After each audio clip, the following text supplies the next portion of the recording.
Hello and welcome back to another edition of LPRs Delivery. Today's lesson will be talking about aviation-related idioms and expressions. Because in the vocabulary section of your LPRs exam, to get a high score, your vocabulary needs to be idiomatic sometimes. And same also true to get a very high score for level 6. So the first idiom that we'll look at related to aviation is this. We call this a tailspin because the tail is spinning and usually it ends up in a crash. So nowadays a tailspin has come to mean a mental or emotional letdown or collapse, or a sustained and usually severe decline or downturn. For example, stock prices can go into a tailspin, or a person can go into a tailspin, which means they get very, very upset. So, for example, we might say, the boss is in a bad mood today. Perhaps we shouldn't give her the bad news yet. It might send her into a tailspin, which as you can see means that become very, very sad and maybe lose control. The next thing we'll look at that's related to aviation is this.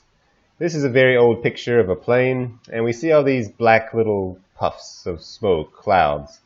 This is from anti-aircraft fire, and the purpose is to destroy the plane, right? So we call this flak. Flak is like the metal and explosions that come and try to destroy the plane. So on the airplane, they might say, we are taking a lot of flak, which means they are getting hit by a lot of flak. But nowadays, flak also still means anti-aircraft fire, but flak can also just mean strong criticism. For example, you must be strong enough to take the flak if things go wrong. So that means to take the criticism, take the disapproval, etc. So for example, if you come late to work, you might say, but I was only 5 minutes late for my shift, but I caught a lot of flack from my coworkers. So that means the coworkers criticize you for coming late. So we can say catch flack, or we can also say take flack. The next idiom related to aviation is about this one. Obviously, we call this an envelope. However, there is also a flight envelope. The flight envelope is the capabilities of a design in terms of airspeed and load factor or altitude. So this is kind of like the established limits of what an aircraft can do, how fast it can fly, how high it can fly, etc. That's still safe. So we have an idiom in English called to push the envelope.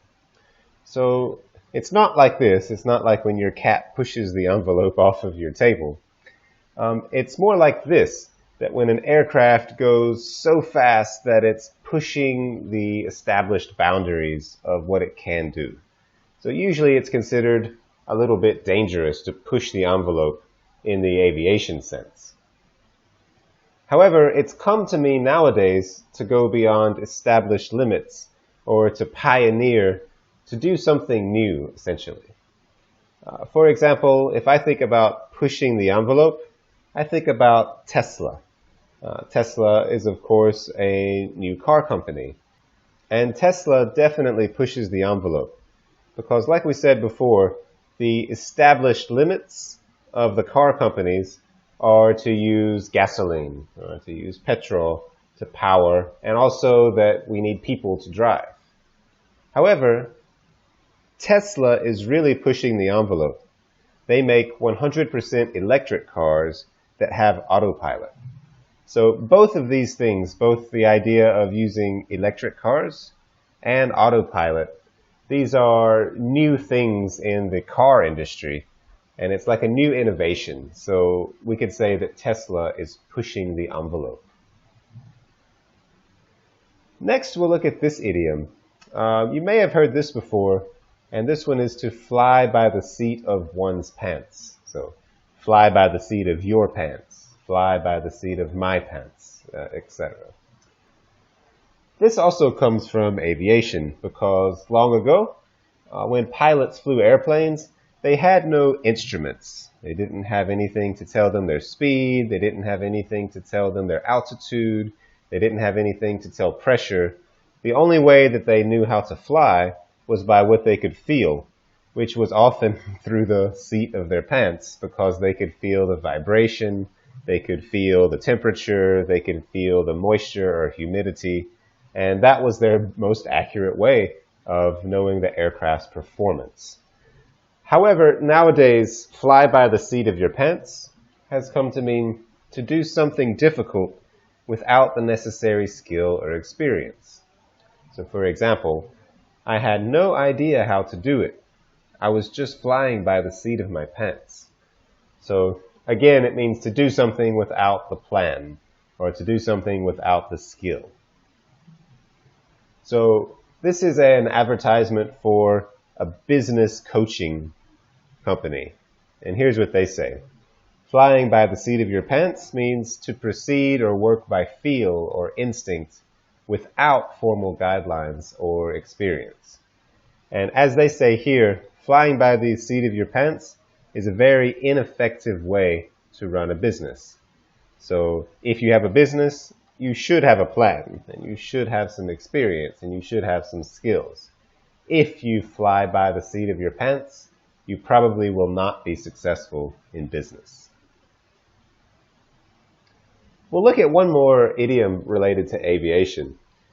This one comes from military aircraft. So if this is the lead aircraft, what do we call this aircraft? As you probably know, we call it a wingman. So in this sense, the wingman is the one that's helping the lead aircraft. He covers him and he helps him on his mission.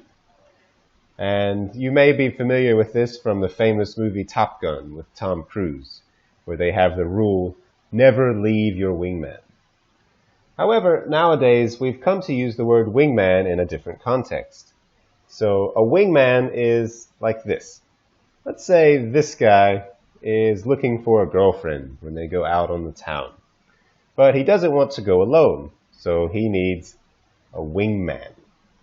So the wingman is the guy who helps the friend. So maybe this guy, the wingman, he's not looking for a girlfriend, but he's just going to go to เป็นเพื่อนกัน, right? So he's going to go and maybe talk to the other girls or buy drinks or talk about this guy in a good way and try to help his friend to find a girlfriend. And that's all for today's lesson on aviation-related idioms and expressions. So thank you for stopping by and see you next time on LPR's Delivery. ขอบคุณครับ สวัสดีครับ